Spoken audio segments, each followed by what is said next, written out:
Hey guys, Joe here. Thanks for checking out another video on the channel. Greatly appreciate you guys taking the time to take a look at this Dum Dums videos. I do video reviews. I do live streams 3 times a week, Mondays, Wednesdays, Fridays. Come check those out. We'd love to have you in there. We talk about guns, cars, fish, mayonnaise, all kinds of stuff. Basically, if you want to talk about cool, chill stuff, that's the place to be. If you want to learn about cool, chill stuff, this is the place to be. So there's 2 places you need to be. Can you be in 2 places at once? Maybe. Let's try and find out. But this guy is something that I find kind of interesting. It's a slightly different take on one of the most popular carry sidearms in the world, or at least in the United States. And when I had the opportunity to take a look at it, I had to say yes to it. So inside this box,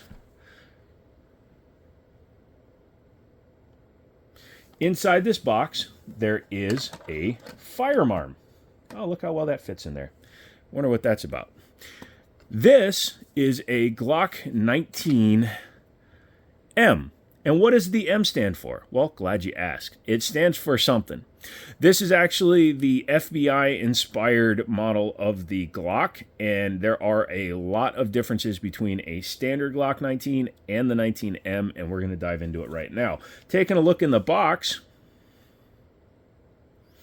you will see it has its back straps, spare mag, cleaning rod, gun lock, and its books, which is nice to see because not everything that you find these days is complete. But thankfully, you can find them when you look hard enough. Move some stuff out of the way. Boom, boom, boom. Moving the box out of the way. Let's take a look at the firearm. We'll go ahead and clear it. Nothing in the chamber, nothing in the magazine well. Very good, very good, very good. This is a double stack 9mm, and it is a Glock made in Austria, not a US built one. US, and it is a pretty cool, interesting Gen 5. Yes, it's a Gen 5, even though it doesn't have front slide serrations.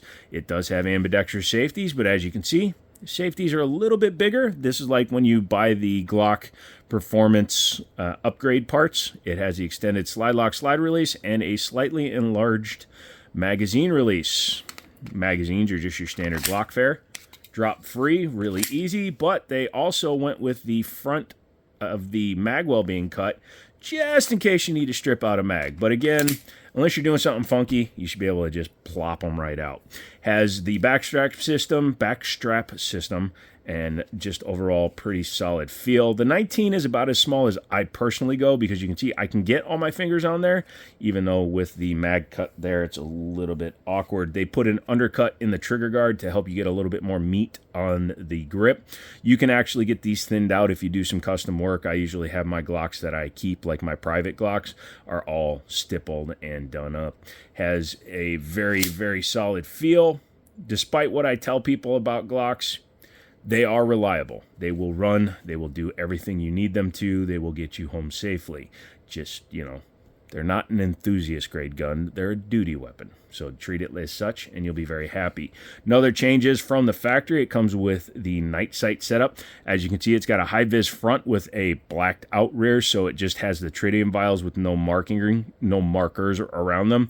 So in the dark, they glow really well. But in the daytime, your eye is instantly drawn to that front sight. And literally, as soon as I drop it into position, my eye catches the orange and I go right to it.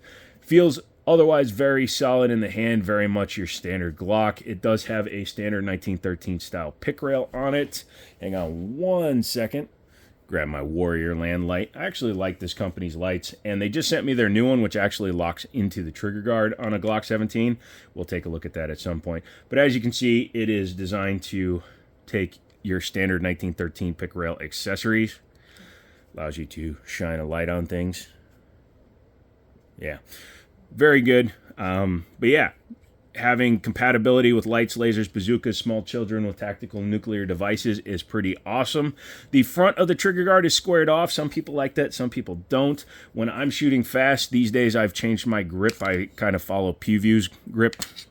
So as you can see, it's empty. So the normal person who will grip with 2 hands will do something like this. So your hand, you can see you're basically holding your own hands. Does he love me, Mommy? Yes, he does. Why's your mom got a deep voice? Don't worry about it. But that's the normal hold. The hold that I'm engaging with these days is I'm actually pulling my hand way forward and putting my hand up as high as it can go on the gun.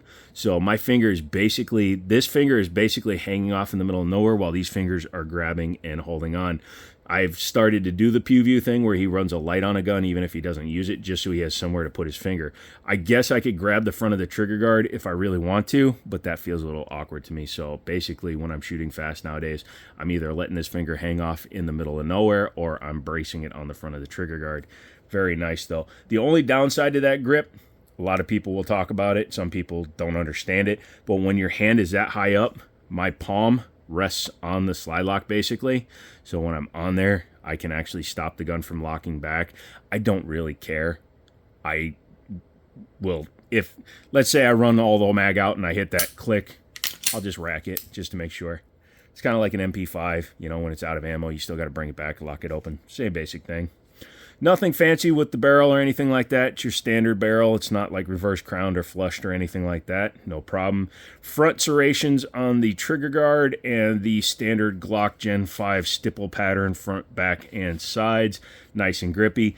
The thumb cutout here is actually in a pretty solid position if you're going to one-hand it. However, when I'm two-handing it, it really doesn't mean diddly squats. I would like to see them do kind of like Smith & Wesson does with some of their guns and a lot of newer gun companies where they bring all the texturing all the way up here. It wouldn't be that much harder to do. Just honestly, just change your molds slightly, would you guys? 50 billion years in business, you can afford new machines. Has the standard serial number engraved on a plate that's mounted into the polymer. Does not have any kind of weird takedown system. It's your standard Glock. I would like to see them put some kind of like maybe rectangularized tabs, even if they're not. I guess they do it so that you can still take this whole thing out, no problem. But I would like to see something that aids a little bit in the disassembly of the gun. It has the 15 round mags because it's a Glock 19, but if you have the Glock 17 mags, this is actually a 40 cal out of a 22, but they're the same size body. You can see you can run longer mags. Obviously, you just can't run shorter mags, so Glock 26 mags won't fit in here, but you can run anything up to and including the 50 round drums. Very good. Let's take a look at the trigger. Before we do that, make sure that we are still clear. Yes, we are. Trigger is your dead nut standard Gen 5 trigger. It's not lightened or anything. In fact, it feels like it's almost heavier, but this could also be because this gun has almost no rounds on it. But yeah, you pull back. You will see, like you can see it in the skin of my finger. Just putting my finger on the trigger safety. It's a very stiff safety. You can see it actually indents my finger. The way these safeties work, in case you didn't know, if you're not a Glockaholic, you're Jackson Pollock, is that it uses plastic on the underside of the trigger that just prevents it from going back into the gun. So by doing that, you're actually preventing the gun's trigger from activating. When you push in your trigger guard, it allows the piece of plastic to go up inside the body and function. That's literally it. It's not actually blocking anything. In fact, if you were to, and not saying in any way you should, but if you knocked out that roll pin, took the grip safety out or the trigger safety out, this gun would function without a safety at all, thus making it a 320 and then duck. I don't know. But yeah, overall, the trigger feel is about like every other Glock I've ever fired. It's a pre-cock striker, so when you racked the gun, you brought the striker back quite a bit, and then the final action of the trigger once you get to the wall is to bring the striker back and release it. That does not make it a double action, kids. Despite how it was classified that way because the U.S. government is a bunch of twaddles who don't understand that just by putting a couple of different words in your descriptors, it allows you to bypass your need of accuracy. A double action trigger is, hold on, this guy. Yeah, I know, I have a lot of guns. Shite happens. As you can see, clear. A double action gun, like this one, does both actions when you pull the trigger. When you pull the trigger, it cocks the hammer and releases it. This gun does have a single action mode, so, you know, when you racked it, you basically cocked it, and when you pulled the trigger, it released it. A Glocko, when you pull the trigger, the gun is now dead. It will not reset the trigger unless you fire the gun or re-rack the slide. That means that that trigger while it is finishing the stroke of the striker, is not actually a double action trigger. So I know that starts arguments in the comments all the time, but you'll learn to live with it. But the overall feel of the trigger is pretty solid. It's consistent, and it feels terrible. The reset is right back to where the break begins. As you can see, there's squish in there while it's pulling the rest of the way for the striker. Same thing even after the reset. So at least it's a consistent trigger. Yes, this is one of the most popular guns in the world, and it's mediocre at best. Go figure. All right, what do you say we take her apart? Okay. So first thing we do, make sure she's still clear. Some people have two schools of thought when it comes to how to disassemble your firearm. Some guys will pull the trigger first and then bring back the slide and drop your tabs.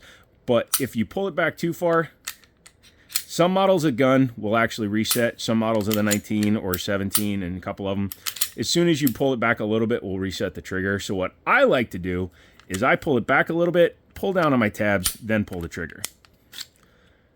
That way you don't have to accidentally reset the entire gun again.